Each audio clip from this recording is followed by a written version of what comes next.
तर आज आहे 14 डिसेंबर म्हणजेच श्री दत्त जयंती। तर तुम्हा सर्वांना माझ्याकडून माझ्या परिवाराकडून दत्त जयंतीच्या खूप खूप शुभेच्छा। तर आज दत्त जयंती निमित्त जास्त काही नाही, मी आज फक्त तुम्हाला दत्त जयंतीची दत्त जन्माची अवताराची थोडक्यात कथा सांगणार आहे। अत्रि ऋषींची पत्नी अनुसया ही पतिव्रता होती। पातिव्रत्यामुळे तिच्या अंगी एवढं सामर्थ्य आलं की इंद्रादी देव घाबरले आणि ब्रह्मा विष्णू आणि महेश यांकडे जाऊन म्हणाले, तिच्या वराने कोणालाही देवांचे स्थान मिळू शकेल किंवा कोणीही देवांना मारू शकेल, म्हणून तुम्ही काहीतरी उपाय करा, नाहीतर आम्ही तिची सेवा करू। हे ऐकून त्रिमूर्ती म्हणाले, एवढी काय मोठी पतिव्रता सती आहे ते आपण पाहूया। एकदा अत्रि ऋषी अनुष्ठानासाठी बाहेर गेल्यावर अतिथींच्या वेशात त्रिमूर्ती आले आणि अनुसयेकडे त्यांनी भिक्षा मागितली। त्यावर अनुसयेने सांगितले, ऋषी अनुष्ठानासाठी बाहेर गेले आहेत, ते येईपर्यंत जरा थांबा। तेव्हा त्रिमूर्ती अनुसयेला म्हणाले, ऋषींना परत यायला वेळ लागेल, आम्हाला खूप भूक लागली आहे, लगेच अन्न द्या, नाहीतर आम्ही दुसरीकडे जाऊ। आश्रमात आलेल्या अतिथींना तुम्ही इच्छा भोजन देता असे आम्ही ऐकले आहे, म्हणून इच्छा भोजन करण्यास आम्ही आलो आहोत। मग अनुसयेने त्यांचे स्वागत केले आणि जेवायला बसण्याची विनंती केली।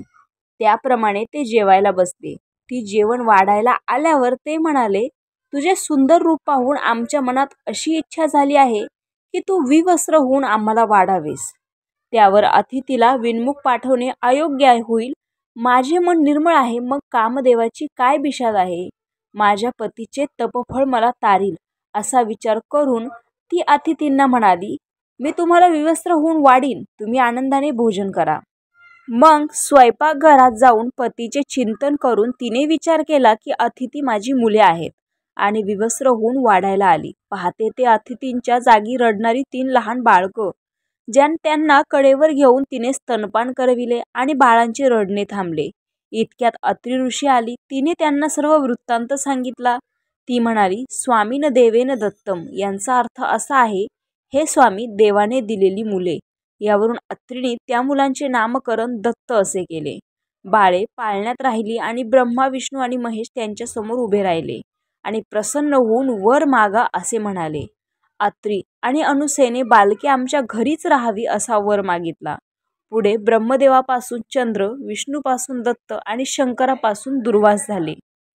तिघांपैकी चंद्र आणि दुर्वास तप करण्यास जाण्यासाठी अनुमती घेऊन अनुक्रमे चंद्रलोकी आणि तीर्थक्षेत्री गेले।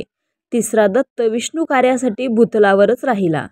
पूर्वीच्या काळी भूतलावर स्थूल आणि सूक्ष्म रूपात अनिष्ट शक्ती मोठ्या प्रमाणावर वाढल्या होत्या, त्यांना दैत्य म्हटले जात असे। देवगणांनी त्या अनिष्ट शक्तींना नष्ट करण्यासाठी केलेले प्रयत्न असफल झाले। तेव्हा ब्रह्मदेवाच्या आदेशानुसार वेगवेगळ्या ठिकाणी वेगवेगळ्या रूपात दत्त देवतेला अवतार घ्यावाच लागला। त्यानंतर दैत्य नष्ट झाले। तो दिवस म्हणजे दत्त जयंती म्हणून साजरा करतात। दत्त जयंतीला दत्त तत्व हे पृथ्वी तलावर नेहमीच्या तुलनेत हजारो पटीने कार्यरत असते। या दिवशी दत्ताची मनोभावे उपासना केल्यास दत्त तत्वाचा जास्तीत जास्त लाभ मिळण्यास मदत होईल। भारतात शैव, वैष्णव आणि शाक्त हे 3 प्रमुख पंथ आहेत। ती सुमारे 1200 वर्षापासून श्री दत्तात्रयांची उपासना करत असतात।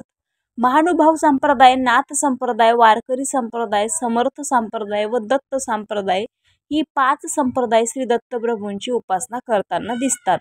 श्री दत्त संप्रदायातील साधक म्हणजेच अवधूत चिंतन श्री गुरुदेव दत्त असा जयघोष करत असतात।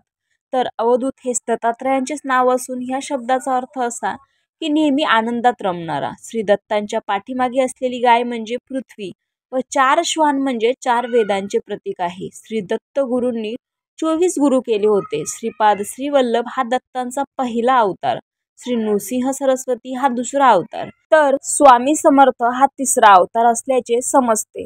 जैन पंथीय श्री दत्त गुरूंची नेमिनाथ म्हणून पूजा करतात, तर मुसलमान फकीर म्हणून पूजा करतात। रामकृष्ण हरी।